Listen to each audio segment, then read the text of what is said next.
आप सभी देशवासियों को महेंद्र आचार्य का सादर प्रणाम है। साथियों, मैं अपने इस YouTube चैनल राष्ट्र रक्षा सेवा दल में आप सभी का हार्दिक स्वागत और अभिनंदन करता हूं। और साथियों, आप जैसा देख रहे हैं कि बांग्लादेश की घटना जो इस समय निरंतर बढ़ती जा रही है, जिसमें इस्कॉन के पुजारी चिन्मया दास प्रभु उनको गिरफ्तार कर लिया गया और जेल में डाल दिया गया। ये कितना अच्छा हो रहा है, कितना गलत हो रहा है, ये सोचने और जानने की ज़रूरत है। बांग्लादेश में जो इस समय अत्याचार की चरम सीमा को लांघते हुए वहाँ के कट्टरपंथी आतताई निशाचरी शक्तियाँ जो मानवता की विरोधी हैं, राष्ट्र की विरोधी हैं, मानवता की विरोधी हैं, इन सभी लोगों ने साजिश के तहत चिन्मया प्रभु जी को जेल में डालने का काम किया और हिंदू समाज की आवाज़ को दबाने का काम किया है। साथियों, इस मुद्दे पर, बांग्लादेश की घटना पर, जो वहाँ पर अल्पसंख्यक हिंदुओं के साथ हो रहा है, वहाँ की कट्टरपंथी जमाती जो निशाचरी प्रवृत्ति के लोग हैं, उन्होंने मानवता को कुचलने का काम किया है। पूरे हिंदुस्तान ही नहीं, पूरे विश्व के सभी हिंदू सनातन भाई और जो सनातन और सनातन संस्कृति को मानने वाले हैं, मानवता को मानने वाले हैं, इन सभी लोगों को एक पूर्ण रूप से एक अभियान चलाना चाहिए और लोगों को जागरूक करना चाहिए और किसी भी कीमत पर चिन्मया स्वामी जी को आज़ाद कराना चाहिए। बांग्लादेश पर यूनिस सरकार, जो वहाँ की एक कट्टरपंथी सरकार है, कहने को तो यूनिस सरकार, यूनिस जो नोबेल शांति पुरस्कार प्राप्त कर चुके हैं, और ये शांति पुरस्कार जो उनको मिला, ये उस पुरस्कार का अपमान है। ऐसे व्यक्ति को नोबेल शांति पुरस्कार देने का कोई औचित्य नहीं बनता है। ये एक निहायत ही वाकई एक चूक हुई है, इसको एक चूक माना जाएगा। ये चूक माना जाएगा। ऐसे व्यक्ति को ये नोबेल पुरस्कार जो मिला शांति का, वो एक बहुत बड़ी भूल है, क्योंकि उन्होंने अपने इस मिथ्या को साबित कर दिया कि वो इस काबिल नहीं है। बांग्लादेश की कमान उनके हाथ में आते ही जो उन्होंने अत्याचार वहाँ पर किए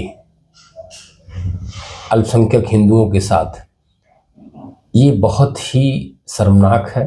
इसकी कड़ी से कड़ी निंदा होनी चाहिए सभी हिंदू संगठनों से, और सभी सनातन संस्कृति को मानने वाले पूरे विश्व के अंदर जितने भी लोग हैं, वो सब मिलकर के चिन्मया स्वामी जी को छुड़ाने का काम करना चाहिए। उनको आज़ाद कराने के लिए प्रोटेस्ट करना चाहिए, आंदोलन करना चाहिए, और यहाँ तक कि यूएन को भी इस पर विचार करने की ज़रूरत है, उनको भी जगाने की ज़रूरत है, ताकि विश्व का इसमें दखल हो बांग्लादेश के मामले में, और मानवता के साथ जो दुराचार हो रहा है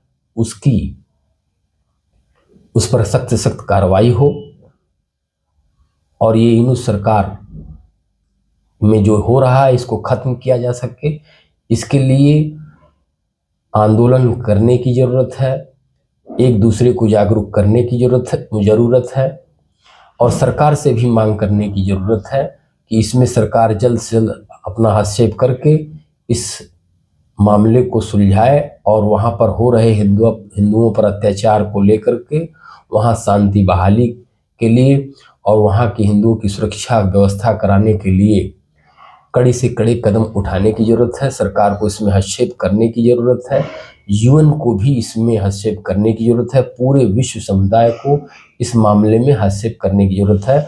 और जब तक ये चिन्मया प्रभु जी आज़ाद नहीं हो जाते तब तक सभी हिंदू संगठनों को सोने की जरूरत नहीं है और शांति के साथ अपनी आवाज़ उठाने की जरूरत है और एक प्रोटेस्ट करते रहने की ज़रूरत है।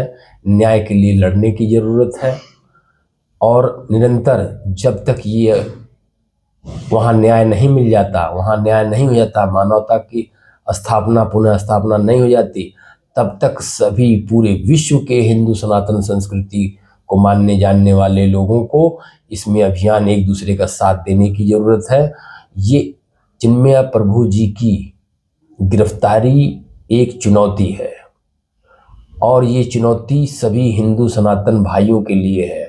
यदि उनकी आज़ादी, उनको रिहाई नहीं मिली तो ये सभी हिंदू सनातन संस्कृति और विश्व में जो भी हिंदू सनातन संस्कृति को मानने वाले लोग हैं उनके लिए एक शर्म की ये बात होगी और ये बड़े दुख की बात होगी कि पूरे विश्व में जो हिंदू सनातन संस्कृति को मानने वाले हैं वह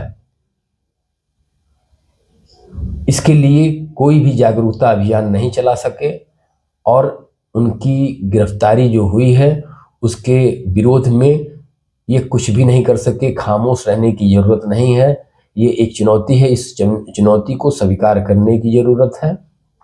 जब तक उनकी रिहाई नहीं हो जाती है वहाँ बांग्लादेश के अंदर जो अल्पसंख्यक हिंदू समाज के लोग हैं उनकी सुरक्षा व्यवस्था मानवता के कल्याण के लिए जब तक कोई रास्ता निकल नहीं जाता तब तक सभी लोगों को एकजुट होकर के पूरे विश्व समुदाय के सभी लोगों को, सभी देशों को मिलकर के इस पर मांग करने की ज़रूरत है, इस पर निगरानी करने की ज़रूरत है, लोगों को जगाने की ज़रूरत है। ये बहुत ही आवश्यक है, इसको गंभीरता से लेने की ज़रूरत है।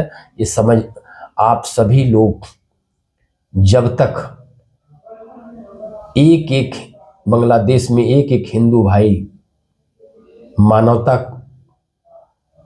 का वहाँ पर स्थापना नहीं हो जाती, जब तक एक एक हिंदू भाई को सुरक्षा प्रदान नहीं हो जाती, जब तक वहाँ के हालात और स्थितियाँ काबू में नहीं हो जाती, वहाँ की यूनिट सरकार की नाक में नकेल नहीं पड़ जाती, तब तक सभी लोगों को ये आवाज़ उठाने की ज़रूरत है और शांतिपूर्वक अपनी मांग रखने की ज़रूरत है। बांग्लादेश को जगाने की ज़रूरत है। बांग्लादेश की जो घमंडी सरकार है उसको ये सबक सिखाने की ज़रूरत है। उनको ये बताने की ज़रूरत है कि मानवता के खिलाफ कोई भी सरकार, कोई भी देश अगर गलत काम करेगा तो उसका जवाब मानवता को रक्षा करने वाले लोग देने के लिए बैठे हैं। उसके लिए कोई खामोश नहीं रहेगा। ये जगाने का काम होगा क्योंकि मानवता से बड़ी, इंसानियत से बड़ी संसार में कोई चीज़ नहीं है और सभी देश विदेश मानव जाति को, हर धर्म, हर मजहब को मानवता के लिए आगे आना चाहिए। वहाँ की कट्टरपंथी निशाचरी शक्ति, जो वहाँ के निशाचरी लोग हैं, जो कट्टरपंथी विचारधारा को रखने वाले हैं, वहाँ जो निर्दोषों का कत्ल कर रहे हैं वो निशाचर हैं। ऐसे निशाचरों को सख्त सजाए देना जरूरी है और उनको सबक सिखाने की ज़रूरत है। ये इसके लिए आप सभी लोग अपनी मांग बराबर जारी रखें। ये आंदोलन होता रहे, प्रोटेस्ट होता रहे, जिससे मानवता के कल्याण के लिए सोई हुई जो वहाँ की सरकार है, जो कट्टरपंथी जमातियों के साथ मिली हुई है, निशाचरों के साथ मिली हुई है, उसको सबक सिखाया जा सके और वहाँ पर पुनः मानवता की बहाली हो, इंसानियत की बहाली हो। मैं इन सभी बातों से रखते हुए अपनी बात को समाप्त करता हूँ। मेरा यह निवेदन है, पुनः मैं सभी हिंदू सनातन भाई और पूरे विश्व समुदाय से, सभी हिंदू संगठनों से ये अपील करता हूँ और करना चाहता हूँ कि आप सभी लोग मिल करके इस अभियान में सहयोग करिए और ये प्रोटेस्ट मांग होती रहे, उनकी सुरक्षा की मांग बराबर होती रहे। उनके जब तक उनकी रिहाई नहीं हो जाती, जब तक वहाँ पर एक एक हिंदू भाई को सुरक्षा प्रदान नहीं की जाती, जब तक मानवता की वहाँ रक्षा नहीं हो जाती, तब तक आप सभी लोग अपनी मांग को जारी रखने की कोशिश करें। मेरा आप सभी लोगों से यही निवेदन है। जय हिंद, वंदे मातरम।